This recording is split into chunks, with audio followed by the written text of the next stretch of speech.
Daniel had once thought marriage would be simpler. A steady rhythm of companionship, a shared life with a woman he loved. And for a while it was. He and Clara had built something that resembled stability, careers, a mortgage, a 5-year-old daughter with wild curls and louder questions. But the rhythm had slowed, then stumbled. Now it barely existed at all. Clara, once vibrant and curious, had grown quiet. Her job as a pediatric nurse demanded long shifts and even longer emotional recovery. When she wasn't working, she was sleeping or folding laundry, or responding to emails with the expression of someone trying to catch a breath in deep water. Daniel missed her. Not just her presence, but her attention, her eyes lighting up at his ideas, her touch on his back when he passed by. Their conversations had turned functional. What time's her ballet class? Can you pick up the groceries? Did you pay the gas bill? Into this quiet erosion came Helen. Clara's mother had slipped on a wet driveway a few months ago and fractured her ankle. Recovery had been slow, and when her lease ended, Clara offered her the guest room without hesitation. Daniel had smiled, nodded, done the polite husbandly thing. He didn't expect the shift Helen's presence would bring. She was striking, even in her 50s. High cheekbones, a slow, deliberate way of speaking, and an unsettling habit of watching people like she could read their thoughts. Her perfume lingered in hallways. Her wine glasses left faint lip prints on the rim. Daniel noticed these things. More importantly, Helen noticed him. "You always look so tired," she said one night, after Clara had gone to bed. "She runs you ragged, doesn't she?" Daniel chuckled, unsure if it was a joke. "It's the job. And the kid." "Still," Helen said, swirling the wine in her glass. "You're a handsome man, Daniel. A woman should look at you like she knows that." He blinked. "Thanks. That's kind of you." Helen smiled, slow and knowing. Kindness has nothing to do with it.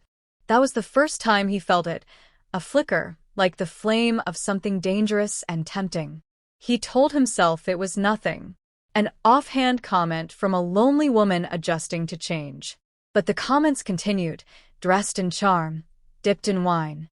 She asked him about his day, laughed at his jokes, touched his arm when he passed her a plated dinner. Clara never seemed to notice. She was too busy being tired, being responsible. The distance between husband and wife widened. Late at night, Daniel found himself lying awake, staring at the ceiling while Clara slept inches away, unreachable. He wondered if this was all marriage would ever be, silent companionship and a shared calendar. He missed being seen, being wanted. Helen saw him. One rainy afternoon, Clara worked an extended shift, and their daughter was at a playdate. Daniel came home early to find Helen reading in the kitchen, barefoot, dressed in an oversized sweater that belonged to Clara. "You're home early," she said, not looking up from her book. Meeting ended ahead of schedule. She looked at him then, her eyes scanning his face, pausing on his mouth. "You need a drink." He accepted the offer. They drank bourbon instead of wine this time, the air thick with unspoken things. The silence between them pulsed. "You used to laugh more," Helen said, her voice low. "People change." "No. They just get tired of being alone." The words hung between them, heavy and unwelcome. He should have left, walked into his office, pretended the moment hadn't happened. But he didn't move. Helen stepped closer. The scent of her perfume curled around him like smoke. She reached up, her fingers brushing a lock of hair off his forehead. "Don't," he whispered, though his voice betrayed him. Weak, conflicted. She didn't move closer, but she didn't step back either. The front door opened then. Clara's voice echoed from the hallway, tired and familiar. Helen dropped her hand. Daniel stepped away, heart pounding. He met Clara in the hall, took her bag, kissed her cheek like nothing had happened. She smiled faintly, grateful, unaware. But something had happened. Not a kiss, not an affair, not yet. Just a moment. A dangerous, silent moment that would begin to unravel everything. It started with a kiss. Not planned, not spoken of. It happened in the quiet after an argument between Clara and Daniel, something small, about chores or schedules, but it left him raw and hollow. Helen found him in the garage later, sitting on a paint-stained bench, staring at nothing. "She doesn't hear you anymore, does she?" she asked, voice like silk soaked in sympathy. Daniel didn't answer. Helen stepped closer. "You don't have to be invisible." And then she kissed him. Soft, certain, not hesitant the way Daniel imagined an older woman might be. He didn't pull away. For a moment, he felt something flood his chest: heat, attention, want. Then guilt followed like a shadow, immediate and bitter. They didn't speak of it the next day. Helen made breakfast like nothing had changed. Clara sipped her coffee, eyes on her phone. But something had changed, and it lingered in every glance between Daniel and Helen. A new current beneath the surface, electric and dangerous. That was the beginning. What followed wasn't romantic. It wasn't love. It was desperation clothed in desire. Two people reaching out from their loneliness and finding each other in secret. They became experts at timing. Stolen minutes when Clara was at work or out shopping. Locked doors. Whispered instructions. The thrill became an addiction. The risk of it fed something reckless in both of them. Helen wore lipstick again. Daniel shaved more often. The mirror began reflecting versions of themselves they hadn't seen in years. He hated himself for it. Every time. But hate didn't stop him. Guilt was real, but it lost every time to the intoxication of being desired so completely. Clara remained in the dark, consumed by her job, her daughter, the daily chaos. When she noticed Daniel's distraction, she blamed it on stress. He let her. He became better at lying, white lies, strategic silences, staged affection. He kissed her forehead at night, then crept away in the morning with Helen's scent still clinging to him. But secrets are never patient. They want to be found. One evening, after dinner, Helen dropped a glass on the kitchen floor. As Daniel knelt to clean it up, their hands brushed. They looked at each other too long. Clara was right there, close enough to see, but she didn't. Or maybe she refused to. Later that night, Clara turned to Daniel in bed. "You've been different lately," she whispered. He looked at the ceiling. "Just tired." She reached for his hand under the blanket. "I miss you." He closed his eyes. "I'm here." But he wasn't. Not really. And neither was she. A week later, Helen told him she was late. Daniel laughed at first, unsure what she meant. But the look on her face made the blood drain from his. "No," he said. She didn't blink. "Yes." "That's impossible." "I'm not a ghost, Daniel. I can still carry life." Panic gripped him. A child? With Helen? The woman who was supposed to be his mother-in-law? "We have to fix this," he said. Helen raised an eyebrow. "Fix what? A mistake or a gift?" Daniel stepped back. "This isn't a gift. It's a disaster." She folded her arms, calm as ever. "I'm keeping it." He stared at her, stunned. "You're not serious." "I am." She tilted her head. "You made me feel alive again. I won't apologize for that." Daniel couldn't breathe. He imagined Clara's face if she ever found out. The destruction it would cause. The shame. The betrayal. "I need time," he muttered. Helen nodded, but her smile wasn't kind. "Take all the time you want. The clock's already ticking." The following days were a blur. Daniel avoided both women, burying himself in work. At night, he stared at Clara across the dinner table, feeling like a fraud.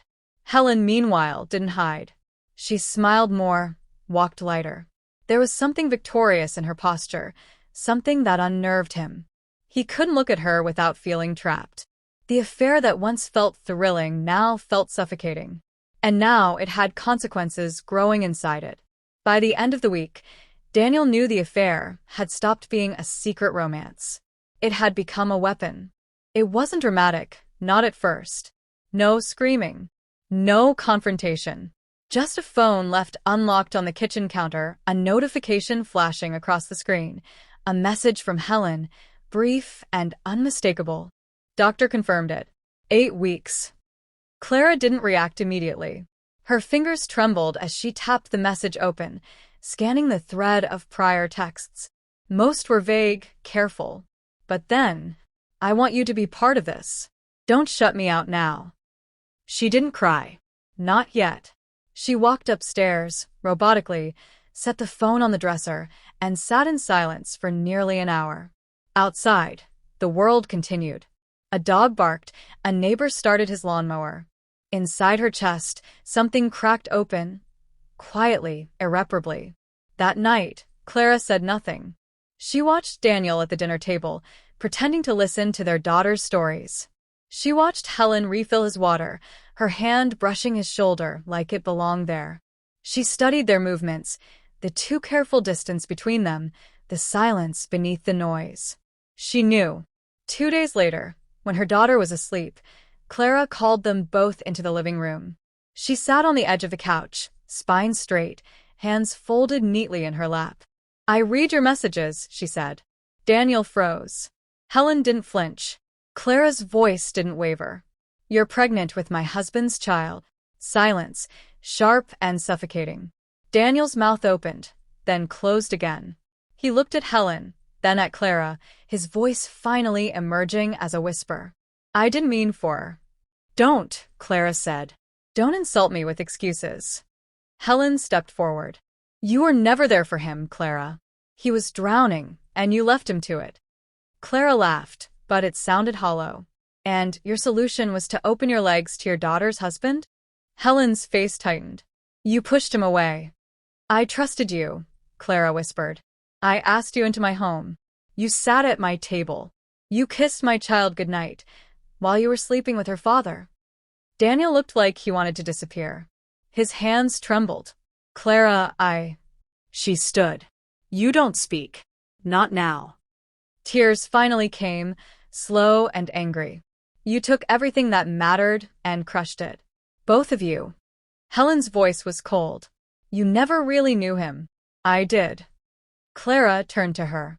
"You didn't love him. You used him to feel powerful again." She grabbed her keys, her purse. "I'm leaving tonight. With my daughter.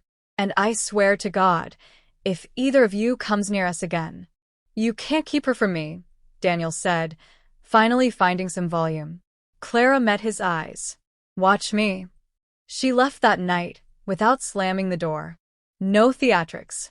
Just the sound of quiet resolve. Months passed. Clara built something new in the ruins. Therapy helped. So did the distance. Her daughter adjusted, slowly, asking fewer questions about Daddy, learning to live without bedtime arguments or tension in the walls. Daniel called. She never answered. Helen never tried. The news of the baby came from a mutual acquaintance. A boy. Born early but healthy. Clara listened, then changed the subject. She didn't care to know more. One warm spring afternoon, nearly a year later, Clara sat on a bench at the local park. Her daughter was on the swings, laughing with a friend. The sun touched her face, and for the first time in months, she didn't feel tired. Then she saw them. Helen, standing beneath a tree, holding a stroller, rocking gently. The boy inside had Daniel's eyes.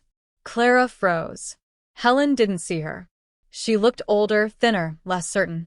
Alone. Clara stood, watching just long enough to understand what the future looked like for all of them. There would be no revenge. No final words. Just absence. She turned and walked away, head high, heart quiet.